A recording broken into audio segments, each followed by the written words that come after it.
let's switch to breaking a habit. Okay. Let's have some advice on breaking a habit. Well, I think the first thing is, as you mention all the time when we talk about this, the need to replace it with something better. And so you can't stop eating dessert by having carrot sticks. It's never. You can't even stop eating dessert by having grapes, and grapes are delicious, but they're not chocolate. Yeah. And so how would you recommend somebody to eat less chocolate? So, I mean, I think a couple of things. Like, you're looking for something that is either better, like it's more rewarding, or you're looking for a way to basically commandeer your brain. And so, like, because when it's a habit and you're having a hard time finding like that better option, like what would be better than chocolate? I mean, I'm not really sure what's better than chocolate. So if you have a chocolate, like that's a hard thing to break. Well, but I'll speculate on that. Okay. And so it's possible that, and it may sound corny, but you have to try it. It's possible that taking a walking the dog. Well, that's more along the lines of what I'm saying. It's not like a substitute. It's doing something that actually engages your brain fully, so it's not sitting there thinking about chocolate. Yeah.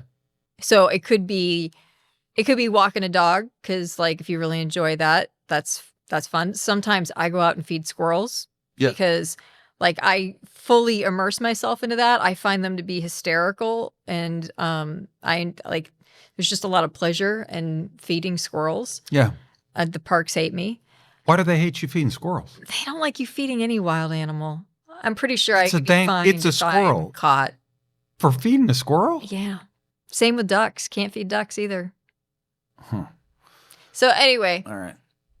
But, I mean, people think, all right, I need to stop eating chocolate. And so they try to switch it with food. But chocolate really is the apex predator. And so you have to do something else bust over that basically occupies your brain. Like I can also read fiction, like if it's a really good fiction book, because I'm diving into somebody else's life and it's complete. You are completely in that person's life. So you're not thinking about your own life and your own wants and desires. Yeah. Yeah. So you can look outside of the domain, so to speak, and swap your cake with a walk or a squirrel feeding. Right. And I do want to say something about the reading. You can't swap the reading for, like, if you're doing an escape for reading, make it an escape. Yeah, positive distraction. Because you can't do, like, I love reading for work, but as soon as I'm reading for work, I'm thinking about work. And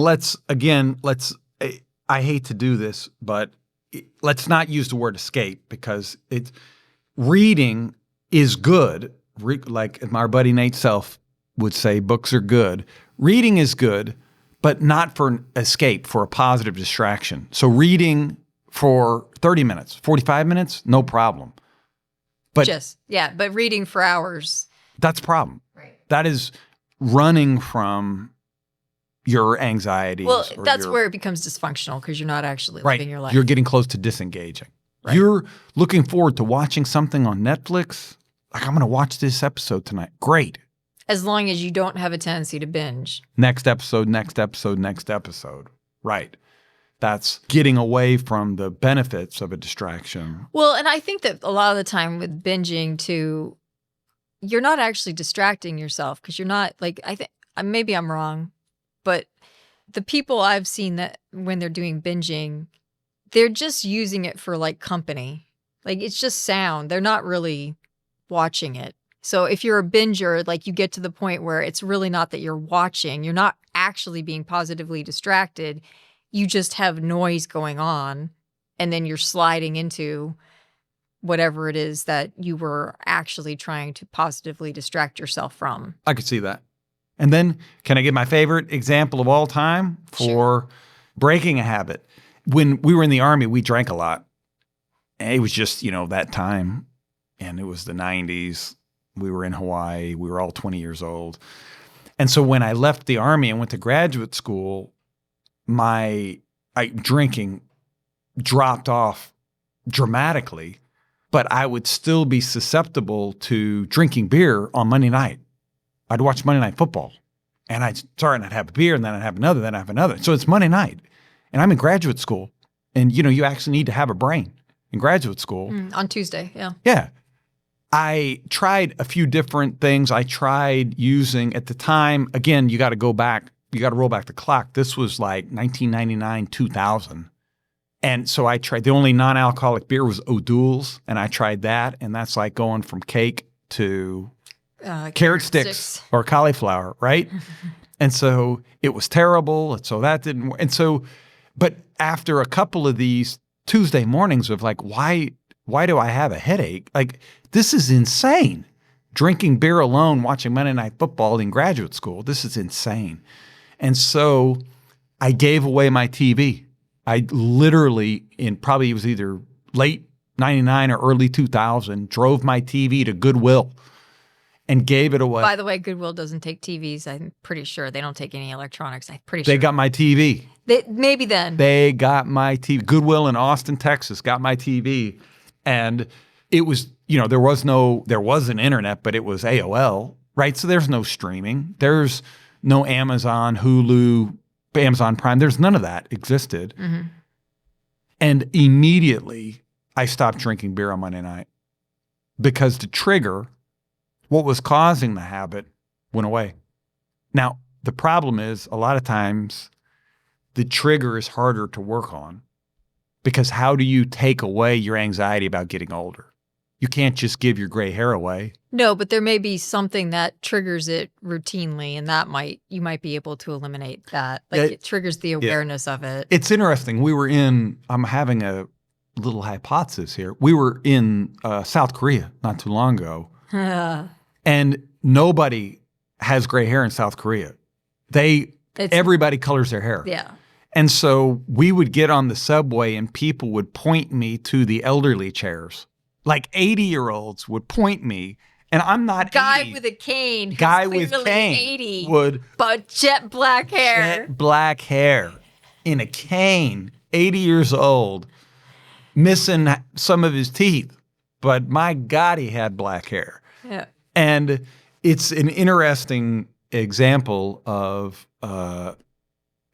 taking away some of the trigger of when that person looks in the mirror. I don't think they're seeing their age as much. So it's possible. I have an example. I have a really good friend who her mother her whole life was like on her for weight. And so like this is like back in the 80s when like we didn't really understand maybe the impact. She did not become anorexic, but yeah, sure. We didn't understand like the impact of sort of like being body image somebody stuff. like body image wasn't even a term. Right. Her whole life, her mother was on her for food. And so she went to, she was in college and she joined the Peace Corps and went to Africa and was living there and came back and was going into the refrigerator to get like, diet ice cream. And her mother says something to her.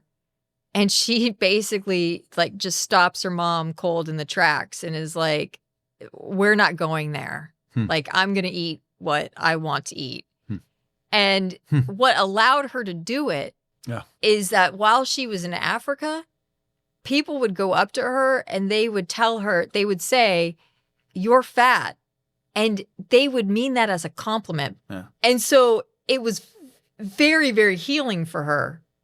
Because it was people who appreciated her appearance. And so then when she went home and her mother went into like the old routines, and her mother's a nice person. She didn't mean to do something wrong. Yeah. And so, but she now has like all this other validation from living 2 years somewhere. And so she's like, no, we're done with this. Yeah, it impacted the trigger. Right. Yeah, the trigger actually went away. Right. Yeah, very interesting. All right, let's talk about from an organizational perspective.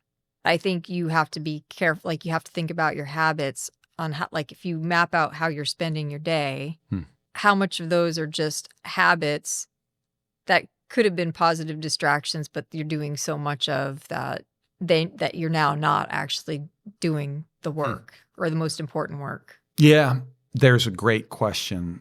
I can't remember if it's Susan Todd from I get the fierce conversations and the emotional agility. I think Susan Todd is fierce conversations and Susan David is emotional agility. And Susan Todd famously, like one of her questions that she would ask people in coaching is, what is the most important work that you should be doing right now? And why are you not doing it? And habits can mask what that most important work is with something that isn't precise. It's tangential, but it feels Feels legitimate and it feels busy. yeah.